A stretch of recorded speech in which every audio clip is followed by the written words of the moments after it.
La famille Maritima avec un invité ce soir et on va parler football, dribble, fiesta, on va parler un petit peu de tout ça, je crois.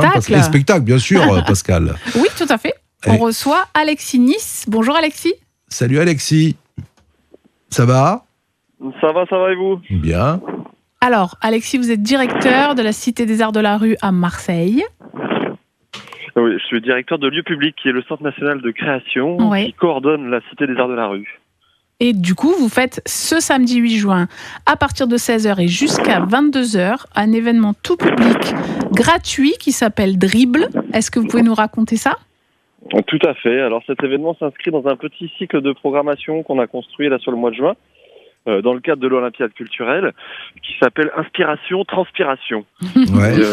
Et comme son nom l'indique, cet événement, on avait envie de faire à la fois des temps de présentation de spectacles, d'inspiration artistique, mais aussi de transpiration et donc de pratiques sportives effectives. Donc on voit de ce samedi, on sera sur le thème du ballon, du ballon rond principalement, parce qu'on est à Marseille, et donc on aura un tournoi de foot interquartier et intergénérationnel, avec des règles légèrement détournées dans la composition des équipes, mais aussi des découvertes comme le football freestyle, le tech-ball, le wesh-ball, donc différentes pratiques de ce type. D'accord. Et donc l'idée, c'est quand même de mixer spectacle, théâtre, culture et sport. Voilà, exactement. Et là, je vois dans le programme qu'à 18h30, il y a PSG Forever. C'est quoi cette histoire-là ? Tout à fait. Ça, c'est un spectacle qui raconte l'attachement d'un supporter qui... c'est vraiment une histoire personnelle. Oui.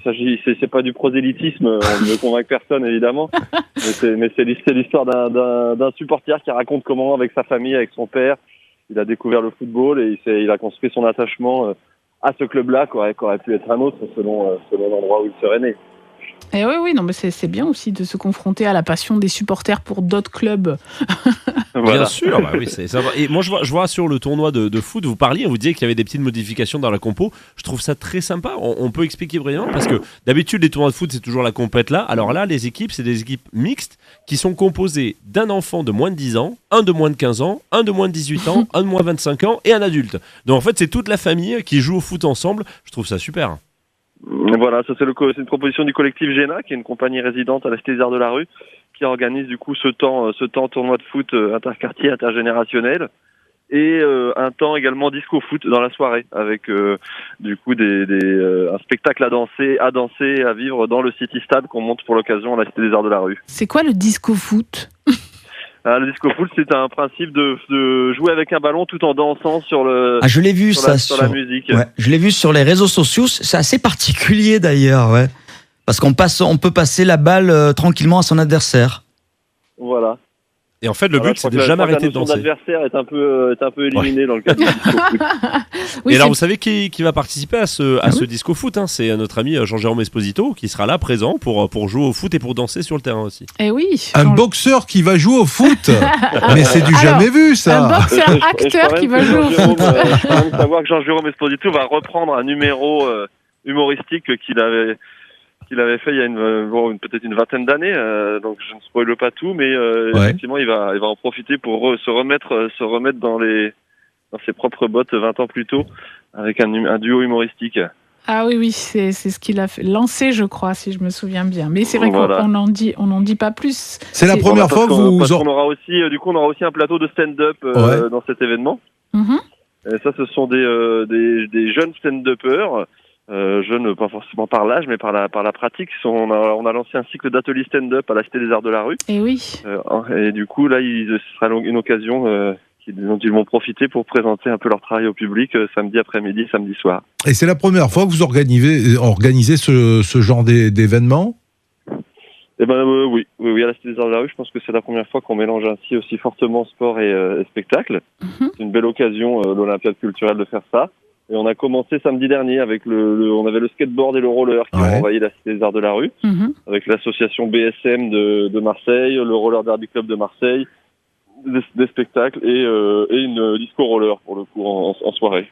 Est-ce que ça a un lien avec les Jeux Olympiques cette année, de mélanger culture et sport, ou est-ce que c'est quelque chose que vous avez à cœur depuis longtemps ? Eh ben les deux. Je dirais à la fois, nous on a profité de cette opportunité des Jeux Olympiques parce que ça permet également des cofinancements intéressants. Bien sûr. Et mettre le focus sur ces activités-là. Mais je pense que la Cité d'Art de la Rue est effectivement un terrain de jeu idéal pour développer ce genre de pratique. On a un playground qui est intéressant à investir. Et puis c'est aussi une façon d'aller vers d'autres publics. Et oui, parce que c'est vrai que cette frontière entre le spectacle et le sport est toujours un peu trop épaisse. Je me souviens un peu de la naissance des matchs d'impro qui viennent du Québec et où au Québec, ils avaient fait le constat que les stades étaient pleins alors que les salles de spectacle se vidaient. Et donc, ils avaient fait ce concept d'impro sur un ring avec des règles de sport, des cartons rouges, des cartons jaunes. C'est un peu l'idée ? C'est un peu ce genre d'idée, ouais. C'est de voir comment on arrive à relier ensemble différentes pratiques et aussi à assumer que le sport puisse être aussi une pratique culturelle quelque part. Bien sûr. Donc on essaie de cibler certains aspects du sport et de pas trop rentrer dans le jeu de la compétition parce que c'est pas ça qui nous intéresse. Mais par contre de vraiment présenter ces pratiques sportives sans détourner leur geste. Bon, parfait. Donc, ça sera. On rappelle que c'est gratuit, donc ça sera ce samedi 8 juin à la Cité des Arts de la Rue à Marseille, à partir de 16h et jusqu'à 22h. Ouais, ça va bouger avec DJ Bob Zia également. DJ Bob Zia en finale. On a la compagnie Ex Nihilo, qui est une compagnie de danse qui fait également un spectacle de danse sur le rugby. Là. Ouais. Du coup, on mélange un peu du ballon ovale. Et voilà un petit peu pour le tour du programme, je crois que j'ai oublié. Et il y a des informations là, d'ailleurs je lis informations importantes, il y a la RTM qui prolonge le service du bus numéro 30 jusqu'à la fin des soirées de la cité, à la cité. Tout à fait, alors voilà. C'est surtout intéressant pour les autres samedis à venir parce que le samedi 15 et le samedi 22 on terminera à minuit. Ouais. Et du coup pour le samedi qui termine à 22h on est à peu près sur, je crois qu'il y a un bus en plus quand même par rapport à d'habitude. Mais sinon, pour les samedis 15 et 22, on a des bus jusqu'à minuit qui nous permettent de ramener jusqu'à Gèze, où le métro fonctionne puisque c'est le week-end. Et il faut réserver ou pas pour samedi ? Non. Non, on peut venir comme ça. C'est ouvert, tout public. C'est cool. Voilà, c'est ce samedi. Effectivement, il va y avoir le 15 et le 22.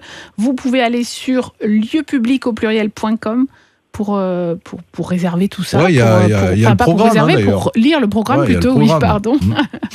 En tout cas, c'est cool. Alexis, merci beaucoup. Oui. Merci avec plaisir, merci à vous. Et puis, peut-être un tout petit mot pour dire qu'ensuite, on continue le 15 juin avec breakdance, afro-vibe, danse hip-hop à la Cité des Arts de la Rue, bien toujours. Ça aussi. Et le 22, on sera sur acrobatie, parcours et escalade, avec un mur d'escalade qui sera amené par l'ADAP 13 pour l'occasion. Waouh, ouais. Vous avez une petite idée du nombre de personnes qui sera présent ce week-end notamment ? C'est toujours difficile à savoir à l'avance, surtout qu'on est vraiment sur des nouveaux formats d'événements. Donc c'est un peu impossible. Nous on lance la pièce. On vous souhaite un grand succès en tout cas. On espère qu'il y aura du monde. Voilà, exactement. Merci à vous Alexis. Merci Alexis. Merci à vous. Et à très vite sur Maritima. À bientôt.